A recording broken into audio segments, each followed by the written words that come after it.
भाइयों, दोस्तों, बुजुर्गों, अल्लाह और उसके रसूल का पैगाम लेकर आया हूँ। न मानने वाला और न चलने वाला और न लेने वाला। इस पैगाम को सुनना, इस पर अमल करना और दूसरों तक पहुँचाना हम सबकी जिम्मेदारी। और ये जिम्मेदारी हमारे बाप ने हम पर नहीं लगाई, किसी आलिम दीन ने हम पर नहीं लगाई, किसी मुफ्ती ने हम पर नहीं लगाई। ये जिम्मेदारी उस अल्लाह ने हम पर लगाई है। वो अल्लाह कुरान पाक में फरमाता है, जिसका मफहूम है, ए उम्मत मोहम्मदिया, तुम अफजल उम्मत, तुम बेहतरीन उम्मत, तुम्हारे को भेजा गया लोगों की नफरसानी के लिए। तुम भली बातों का हुक्म करते हो, बुरी बातों से मना करते हो और एक अल्लाह पर ईमान रखते हो।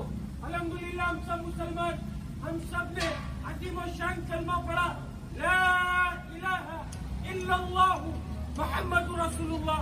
इस कलमे के अंदर हमारी रूह ने अल्लाह से इकरार किया, वादा किया कि अल्लाह दुनिया में जाएंगे, आपके हुक्म को मानेंगे और आपके नबी के तरीकों के साथ जिंदगी को गुजारेंगे। मेरे भाई, दुनिया में है तो दुनिया की चमक को देखकर, दुनिया की रंगीनियों को देखकर, दुनिया की गलासत को देखकर, दुनिया के कदर को देखकर इसकी मोहब्बत को अपने सीने में ऐसे बसाया, ऐसे जताया जैसे ये हमारा ठिकाना, इधर ही हमारे को रह कर जाना है। हमारी अय्याशी करता ही है, जितनी अय्याशी करनी है इधर कर लो, आखिरत में जो होगा देखा जाएगा। हदीस से पाक में आ रहा है कि दुनिया मुसलमानों के लिए कैद खाना और काफिरों के लिए जन्नत। नाउजुबिल्लाह, काफिरों के साथ साथ हम भी इसको अपनी जन्नत शुमार कर बैठे। मेरे भाई, हमारा ये ठिकाना नहीं है, हम अपनी मर्जी से दुनिया में नहीं आए और अपनी मर्जी से दुनिया से जाएंगे नहीं। अल्लाह ताला ने हमारे को भेजा है और अल्लाह ताला हम सबसे ये चाह रहे, मेरा बंदा मेरे पास आ जाए और मुकम्मल कामयाब होकर आए।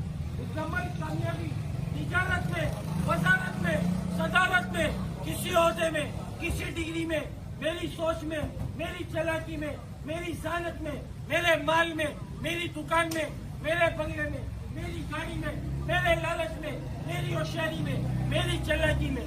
खुदा की कसम, खुदा की कसम, मेरे भाई, किसी चीज में कामयाबी नहीं। कामयाबी का जो दारोमदार रखा वो हुजूर पाक सल्लल्लाहु अलैहि वसल्लम के मुबारक तरीकों में, मुबारक अमलों के अंदर रखा। जो शख्स इसके ऊपर जिंदगी गुजार कर जाएगा, खुदा की कसम, खुदा की कसम, वो इंसान, वो शख्स कामयाब जो इससे अच्छा जिंदगी गुजार रहे, जो गुजारेगा दुनिया में भी नाकाम, जलील और बर्बाद होगा, आखिरत में भी नाकाम होगा। कलमा पढ़ने के बाद अल्लाह का सबसे बड़ा हुक्म हम सब पर जो फर्ज हुआ मेरे भाई, वो नमाज। आज मोहद्दिन बुला रहे, हय्या अला सलाह, हय्या अला फलाह, आओ नमाज की तरफ, आओ कामयाबी की तरफ। तुम्हारी कामयाबी नमाज में। लेकिन मेरे भाई, हमारे को ये बात समझ में नहीं आ रही, हम अपनी कामयाबी को दफ्तर में, बिस्तर में, मोबाइल में, नाचने गाने में, घूमने फिरने में, बेहयाई के अंदर, नए नए शौक के अंदर, बंगले के अंदर, गाड़ी के अंदर, किसी की गुलामी करने के अंदर, किसी के तलवों को चाटने के अंदर हम अपनी कामयाबी को तलाश कर रहे हैं। और मोहद्दिन चीख चीख कर अल्लाह का हुक्म अदा कर रहे हैं और क़यामत तक करता रहेगा, हय्या अला सलाह, हय्या अला फलाह, आओ नमाज की तरफ, आओ कामयाबी की तरफ। मेरे भाई, हम सब की कामयाबी नमाज के अंदर है। हम सब की कामयाबी अल्लाह के हुक्म को नबी के तरीकों से पूरे करने में। इसके अलावा कोई दूसरा रास्ता कामयाबी की तरफ नहीं जाता। हमारा माल हमारे को कामयाब नहीं करेगा, हमारी होशियारी हमारे को कामयाब नहीं करेगी, हमारी चालाकी हमारे को कामयाब नहीं करेगी, हमारा लालच हमारे को कामयाब नहीं करेगा। हमें जो कामयाब करेगा वो सिर्फ और सिर्फ एक ही तरीका, वो अल्लाह के हुक्म को नबी के तरीकों से पूरा करने वाला तरीका, वो कामयाब करेगा।